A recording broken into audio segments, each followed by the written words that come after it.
आपकी अपनी खुद की जमीन पे होगा। वैसे तो सारी पृथ्वी भगवान की है, वैसे तो सारी पृथ्वी भगवान की है, और कलयुग में हर व्यक्ति सोचते हैं मेरी पृथ्वी है। कलयुग में हर व्यक्ति सोचता है ये मेरी जगह है, मेरी संपत्ति है, मेरी संपत्ति है। वैसे स्वामी तो भगवान है, पर असली स्वामी तो भगवान है। भगवान की सेवा भी करना पड़े लोगों से भीख मांगना पड़ता है, तो भगवान की सेवा के लिए भी लोगों से भीख मांगनी पड़ती है। और आप लोग का भाग्य आप लोग ने सहयोग दिया इस जमीन को प्राप्त करने में, तो आप सबका आभार है कि आपने सहयोग दिया इस जमीन को प्राप्त करने में।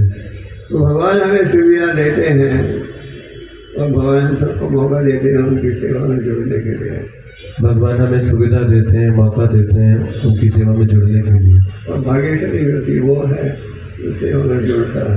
भाग्यशाली व्यक्ति वो है जो सेवा में जुड़ता है। तो आप सब अत्यंत भाग्यशाली हो, भगवान आपके माध्यम से सेवा कराए। आप सब अत्यंत भाग्यशाली हैं, भगवान आपके माध्यम से सेवा करवा रहे हैं और करवाते जाएंगे। तो आज बहुत ही शुभ दिन है, जैसे जानते हो क्या है आज नित्यानंद जी कौन है? नित्यानंद जी कौन है? भगवान गीता में क्या करेंगे? अलग अलग समय में प्रकट होता हूँ, किसलिए? धर्म की स्थापना के लिए। भगवान कहते हैं गीता में मैं अलग अलग युगों में प्रकट होता हूँ धर्म की स्थापना के लिए। तो भगवान प्रकट होते हैं अपने सनातन साथी भक्तों के साथ। भगवान अपने सनातन साथी भक्तों के साथ प्रकट होते हैं। भगवान राम प्रकट होते त्रेता युग में। त्रेता युग में भगवान राम आए, राम प्रकट हुए थे। राम प्रकट हुए थे। तो भारत में सब कहते हैं जय श्री राम, सब जय श्री राम कहते हैं।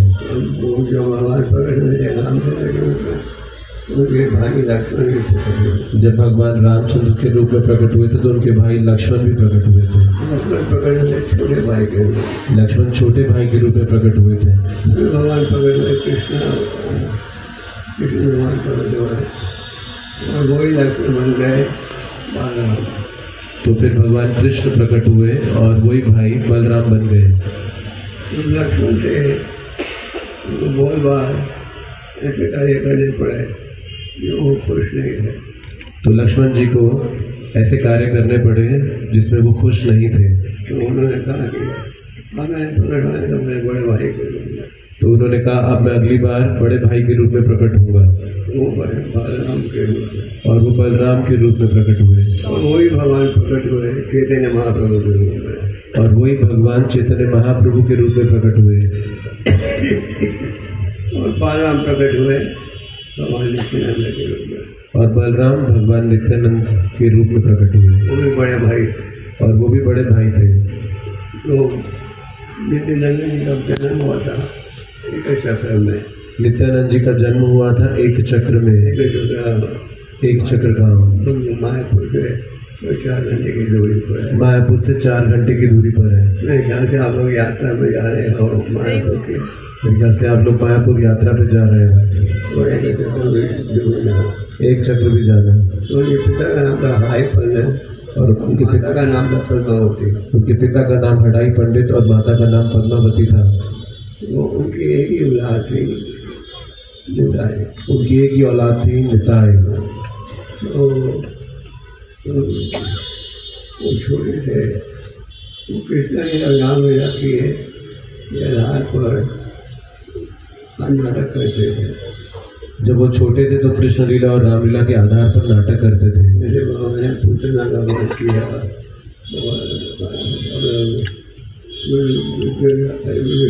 विष्णु का दर्शन दिया। तो भगवान ने जैसे पूतना का वध किया और दर्शन दिया, राम की पूजाओं का कोई याद किया।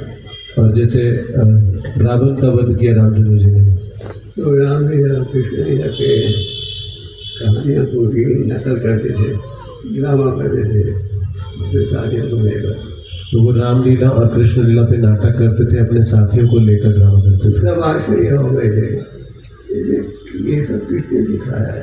तो सब आश्चर्यचकित हो गए थे कि इसे ये सब किसने सिखाया है। माता पिता ने हमने तो कभी नहीं सिखाया। माता पिता कहते थे हमने तो कभी नहीं सिखाया। और पिताजी से पूछते थे किसने सिखाया तुम्हें। तो वो पिताजी से पूछते थे तुम्हें किसने सिखाया ये सब। ये मेरी लीला है। तो वो कहते थे ये मेरी लीला है। तो एक यात्री आया था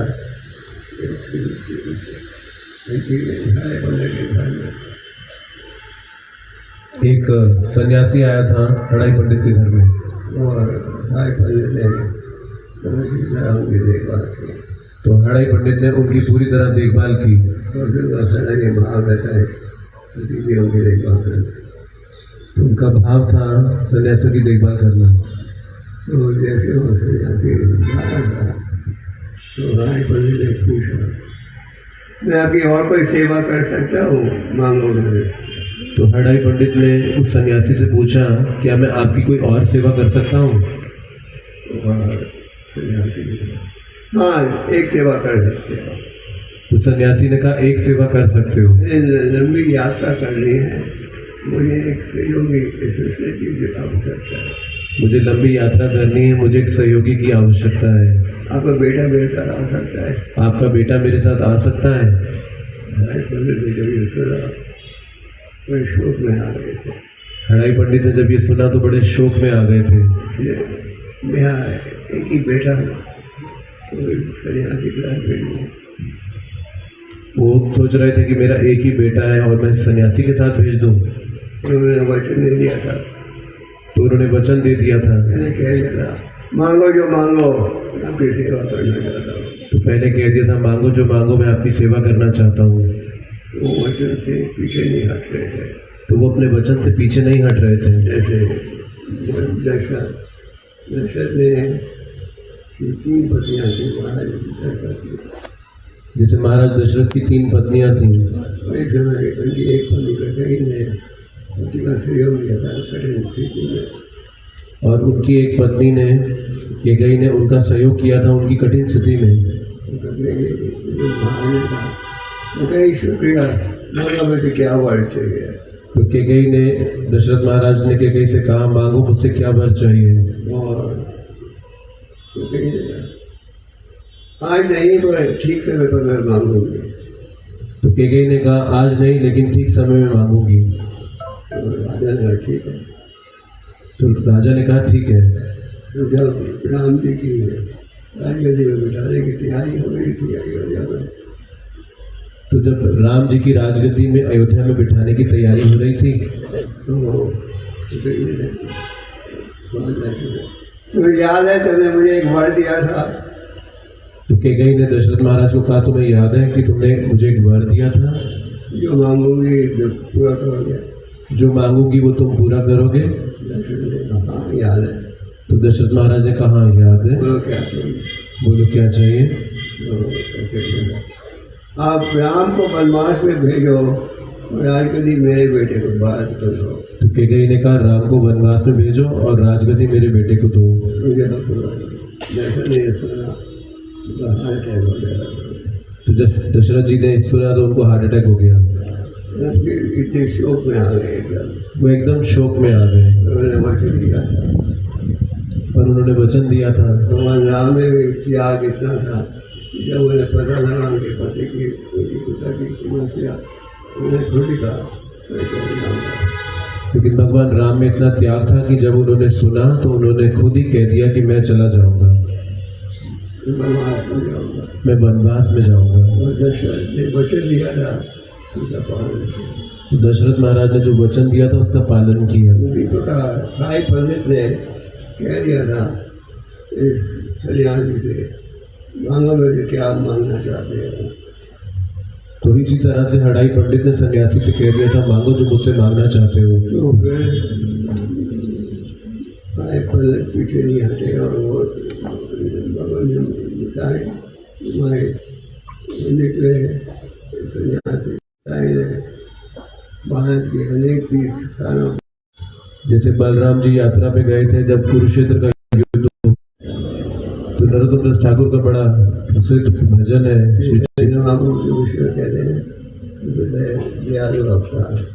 तो कहते हैं चैतन्य महाप्रभु के विषय में कि आप सबसे दयालु अवतार हैं। आप क्यों प्रकट हुए? आप क्यों प्रकट हुए? पतितों के उद्धार के लिए। आध्यात्मिक क्षेत्र में सोचता है सबसे पतित हूँ। आध्यात्मिक क्षेत्र में एक व्यक्ति सोचता है कि मैं सबसे पतित हूँ, सबसे अच्छे, और भौतिक संसार में वो सोचता है कि मैं सबसे सर्वश्रेष्ठ हूँ, ज़्यादा बुद्धिमान हूँ, सबसे ज़्यादा बुद्धिमान हूँ। तो आगे होते थे महाप्रभु नित्यानंद प्रेमानंद सुखी कि हे नित्यानंद जी, आप बड़े दयालु हो, तो आप सदा आनंद में रहते हो। तो वो आगे कहते हैं कि नित्यानंद जी आप बड़े दयालु हो, आप सदा आनंद में रहते हो। नित्यानंद जो भी उनके शरण है वो आनंद ही अनुभव करता है, और जो उनकी शरण में आएगा वो भी आनंद ही आनंद अनुभव करता है। दो प्रकार के आनंद है, भौतिक आध्यात्मिक। दो प्रकार के आनंद है, भौतिक और आध्यात्मिक। साधारण समाज में एक प्रजा लगभग 100% आज के वातावरण में बहुत आनंद चाहती है। तो आज साधारण समाज में अधिकतर प्रजा 100% प्रजा भौतिक आनंद ही चाहती है। भौतिक जगत में आनंद है क्या? भौतिक जगत में आनंद है? चाहे आप टाटा बिरला अंबानी भले क्यों ना बन जाओ। 7 प्रकार के कष्ट हैं। जन्म, मृत्यु, बुढ़ापा, बीमारी, और फिर आदि भौतिक, आदि दैविक, आध्यात्मिक कलेश। मन सताता रहता है, मन सताता रहता है। जब देखो कि आपके पास किसी और की कोई वस्तु है, आपके पास नहीं है, मन सताता है। तो अगर हम देखते हैं किसी और के पास कुछ ऐसी वस्तु है जो हमारे पास नहीं है, तो मन सताता है। सच बात है क्या?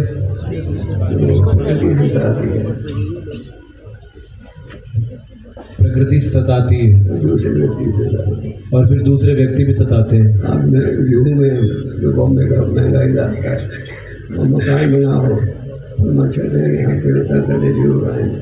तो चाहे बॉम्बे के सबसे महंगे इलाके जुहू में आप मकान बनाओ, लेकिन वहाँ भी मच्छर आते हैं तंग करने। आप प्रयास करते हो उनको रोकने के लिए, पर मच्छर कहते तो आप चाहे घर लो, लेकिन मच्छर कहते तुम यहाँ क्यों रहोगे, हम रहेंगे, हम भी रहेंगे। तो बुद्धिमान है वो देख सकता है चारों तरफ क्लेश है। तो भौतिक जगत में जो बुद्धिमान है वो चारों तरफ देख सकता है कि कलेश है। कैसे इस स्थिति से निकलो? तो कैसे इस स्थिति से निकलो? तो जो अज्ञानता है सोचते भगवान ने 32 साल के थे, महाप्रभु 20 साल के थे, और नवोदय में उन्होंने अपनी दिव्य प्रकट करना शुरू कर दिया। जब भगवान चैतन्य 32 साल के थे, नित्यानंद प्रभु 32 साल के थे, तो चैतन्य महाप्रभु 29 साल के थे, तो उन्होंने अपनी दिव्य लीला प्रकट करना शुरू कर दिया। महाप्रभु 20 साल के थे, 12 वर्ष छोटे थे। तो नित्यानंद ने पूरे 30 सालों का यात्रा की, वृंदावन में थे, और उन्हें पता था कि महाप्रभु भी प्रकट हो गए हैं, वहाँ पे लीला